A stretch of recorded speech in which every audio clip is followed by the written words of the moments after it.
Welcome back to the Ref Show with Carlton Palmer and with Glenn Turner, just completing our roundup of the Boxing Day games. Can't keep Diego Costa out of the action or out of the news. Our Keith Hackett reckons he should have seen red in Chelsea's 2-2 draw against Watford. That was quite an eventful game, wasn't it, Carlton? We've just had a review of that. And some, although we're not here to talk about defending, the art of defending seems to have gone, doesn't it? Just as an aside. It's gone. It's gone. In terms of, I mean, I see from corners, players holding on to players, which really, to be honest with you, as soon as that ball enters the field of play, they're all free kicks, which means it's a penalty. Because as far as I know, from when I've been playing the game, you can't hold anybody or tug anybody or pull anybody, right? But they're getting the wrong positions. Their starting positions are all wrong. You know, even we're talking in the first half of the programme about the Arsenal situation. Ron used to always say to me, if the linesman's flag doesn't go up, be in a position that you can recover. You know, don't just stand there and rely on the situation to go your way. Bang, see if you can get back in there and recover. Be on the move until the whistle's gone. Because until the whistle's gone, the game's still going on. What is it with this holding, do you think, Colin? Is it laziness then? Is it no, it's just laziness. Defending? It's just lazy. And the thing is, what you'll find, and I've seen it on several occasions. I think it was one game I watched this season with Manchester United when somebody was holding Schweinsteiger. If the person who you're marking is like Schweinsteiger was stronger than him, it's a waste of time because all he's done is moved him out of the way before it's gone and he's gone. Yeah. Give yourself the distance. He's got to run into the area where you are. I mean, I see on Saturday, me and Ron were talking about the other day, they were on about zonal marking. Yeah. Well, we zonal marked at Leeds, and let me tell you, we didn't concede goals from it because we had, across the middle of the park, you've got like David Weatherall, myself, and Gary Speed. And then what we would do is we wouldn't let somebody like Tony Adams have a run, but what we'd do is put a little strack underneath his feet. So he's got to get past strack. Because what people forget, if you man mark, you can slip, you can fall, and if they make a run, you leave an hole. And in football, it's not the man that's the danger, it's the space that's the danger. So if you fill the spaces, but people then have to attack the ball and do their jobs properly. Otherwise, we're back to our old friend grappling. You know, and a point that Keith made from the Everton's win at Newcastle was he felt that Lee Mason let it go unpunished in that game. But Lee Mason's not the only one, it does. And we've got to get back to defenders defending, because that's poor man's defending. It has no part of a coaching handle, I agree with Carlton. I think the art of defending. But going back years, I mean, when before it all started in the UK in the Premier League, I mean, when I was in international, that's how they marked. The Italians wouldn't even look at the ball. If the corner was coming from this end, he wouldn't even look at the ball. So he would have his back there marking me like this. He wouldn't even look at the ball. Was just to stop me.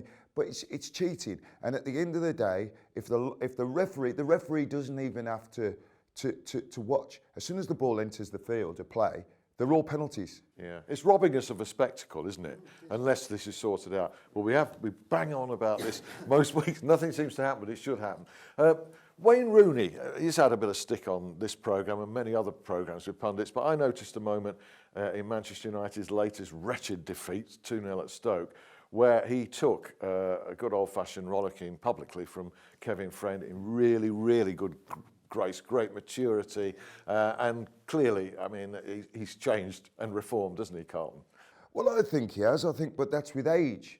I mean, Rooney, for me, I think he needs part of that. He reminds me of Wrighty all the time. He needs to play on the edge all the time. If he's too calm and too placid, he doesn't get the best out of himself. So that's all a bit of edge, all the things with the referee and with other players, puts him on the edge and he gives his best performances. Maybe he needs to be a little bit more fired up for Manchester United. He's got to get a game first, though, hasn't he? Yes. Left him on the bench. And in the right position as well. Yeah, it's a difficult one, what's going on there. Really don't know, but something's got to give, hasn't it? Absolutely. Kevin Friend came out well from the weekend, as did other referees. Michael Oliver did again. Mike Jones again. Now, he must be the most improved, perhaps, referee in the Premier League, because To be fair, he got a gap to make up, and perhaps larger than most, so he is improved. But he was conspicuously mentioned on this show throughout last season. And now, whenever we mention him, we say, oh, well, he's doing. And Keith Hackett making a point of it about his athleticism. which is clearly improved. Martin Atkinson, as you'd expect, coming out well. And I saw our old friend Mark Clattenburg. He was doing a big game in the Championship. Hull 3, Burnley 0. Absolutely imperious performance. Just about the game. Just glides through it. What a great referee. Well, he has become. I didn't fancy him at first, to be fair, and he was more about himself. Well, you talk about maturity. You've got to remember he was the youngest lad on the national list at the time. He was, and he's matured with age. I think his fitness is the key. It's like with the referee, the linesman. The fitness is key because if you can keep up with the play, it makes the decisions easier to make. And he is fit, let me tell you. I've trained with him many a time. He is fit, that lad. Well, he certainly did. I mean, I noticed him only because I do this show, so I make a particular point of making sure I clock the referee as well. And by God, he was never more than a few yards away from anything, really. You were always unfortunate if you got paired up with Clatts on the shuttle run test. Put a tow rope on him and let him pull you along. Yeah. Well, he's up there for a reason, and there was no discussion about him whatsoever after the game, which must kill officials sometimes, mustn't it? As a player, you have a blinder, Carlton, and you score a hat-trick or whatever. How soul-destroying it would be if nobody mentioned your performance, Well, it's a good thing. Yeah. It's a good thing. It is It's a good thing. Nobody pays the money to go home and talk about their ref. No, they don't. It's these lads. Anthony Taylor, another consistent performer, Manchester City's 4-1 win over Sunderland. Interesting point, though. He's from the Manchester area, isn't he? He's a Lancashire lad there. And he keeps getting the Manchester clubs. Is this far too much is made of this for me. Right, remember Mike Dean getting removed from the cup final? I do. It's far too much is made of it. You're bringing into question the referee's integrity here. Now, unfortunately, I like to bring them up now. I'm just raising the point. Does it expose him to accusations that obviously we're not suggesting that those accusations are valid? Of course it exposes him, but I think he's certainly strong enough to deal with that exposure, and I think his bosses should back him up and say, what exactly are you trying to say? Well, they are backing him up by putting him... put him out there. Matches. Many's the time when I've been fortunate enough to referee my beloved Chesterfield yet again behind closed doors. And once I blew the whistle to do those behind closed doors games, it was Blues against whoever. It wasn't the beloved Chesterfield, you're going to win against whoever. It's not. Integrity is paramount in the world of refereeing. Yeah, well, there's no suggestion whatsoever against his integrity. Just over that tribal thing that exists in football, did you as a player in the dressing room before a game ever note where a referee had come from in relation to your opposition? Be bothered, would you come? No? Not interested. I mean, the only thing is I would have games where I had issues with referees that would stick in my mind. Like some referees you just didn't get on with. Do you know what I mean? I mean, when I was manager of Stockport, one of the referees sent me off. And Rico told me before the game, because we even started talking about it, and he gets into your mind.